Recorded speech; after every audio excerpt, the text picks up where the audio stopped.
শেষটা যদি বিচ্ছেদই হবে তাহলে শুরুটা তুমি এত সুন্দর কেন করলে? আমি তো তোমার কাছে বিচ্ছেদ চাইনি, আমি তোমার কাছে ভালোবাসা চেয়েছিলাম, আমি তোমায় চেয়েছিলাম, আমি আমার পূর্ণতা চেয়েছিলাম, যে মানুষটাকে নিয়ে সারা জীবন থাকবো। কারণ বিচ্ছেদের গল্প আমি চাইনি যে আমার জীবনে বিচ্ছেদের গল্প হোক। কিন্তু কি জানো, যে কিছু কিছু মানুষের জীবন না বিচ্ছেদ না চেলেও বা বিচ্ছেদের গল্পটা না চেলেও না তাদের জীবনে এসে যায়। হয়তো তাদের মধ্যে আমি একজন পড়েছি যে বিচ্ছেদটা আমার আমার আমি চাইনি, আমাকে দেয়া হয়েছে। যারা পরিবারে এক্সকিউজ দেখে হারিয়ে যায় না, তাদেরকে সারা জীবনেই তাদের তাদের প্রতি একটা কষ্ট থেকে যায় যে মানুষটাকে ভালোবাসলাম, মানুষটা শুরুটা এত সুন্দর করে করলো, কিন্তু লাস্টে পরিবারের একটা এক্সকিউজ দেখে, অজুহাত দেখে হারিয়ে গেল।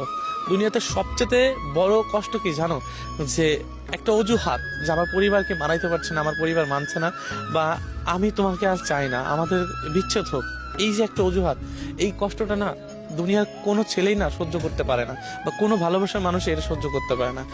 কারণ চাইবেই বা কেন? যে মানুষটাকে সারা জীবন পূর্ণতায় খাতায় চেয়েছে, যে মানুষটাকে নিয়ে সারা জীবন বাঁচতেই চেয়েছে, সেই মানুষটাকে কি কখনো কেউ হারাইতে চায়? কেউ চায় না। এই জন্য না আমি তোমাকে কখনোই হারাইতে চাইনি।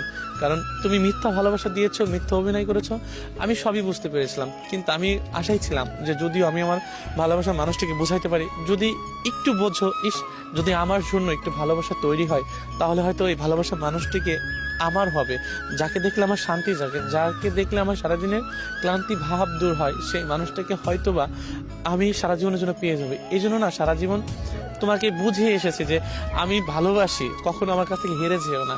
আর শেষমেশ কি হলো, যে তুমি আমাকে পরিবার এক্সকিউ দেখে, বা আমাকে ভালো লাগে না, আমার ভালোবাসা তোমার প্রয়োজন নেই, বা আমি মানুষটা তোমার কাছে লাগবে না, বা তোমার দরকার নেই, এমন একটা এক্সকিউজ দেখে তুমি আমার কাছে হারিয়ে গেলে।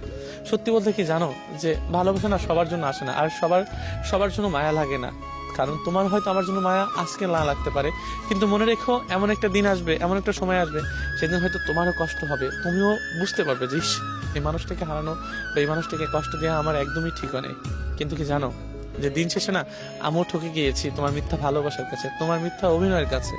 আমি ঠকতে চাইনি, আমি হারাতেও চাইনি। আমি চেয়েছিলাম সারা জীবন একসাথে থাকতে, তবুও পারিনি। কারণ তোমার মিথ্যা ভালোবাসাটা এতই তীব্র ছিল, বা এতটাই জঘন্য ছিল, আমি হারতে বাধ্য হয়েছি। আমি ব্যর্থ যে আমার সত্যিকারের ভালোবাসা দিয়েও তোমাকে আমি জয় করতে পারিনি। যদি আমার ভালোবাসাটা তুমি বুঝতা, তাহলে তোমার মিথ্যা ভালোবাসা তুচ্ছ হয়ে যেত। হয়তো তুমি আজ বুঝতে চাও নাই দেখা আমার ভালোবাসাটা তুচ্ছ হয়ে গিয়েছে।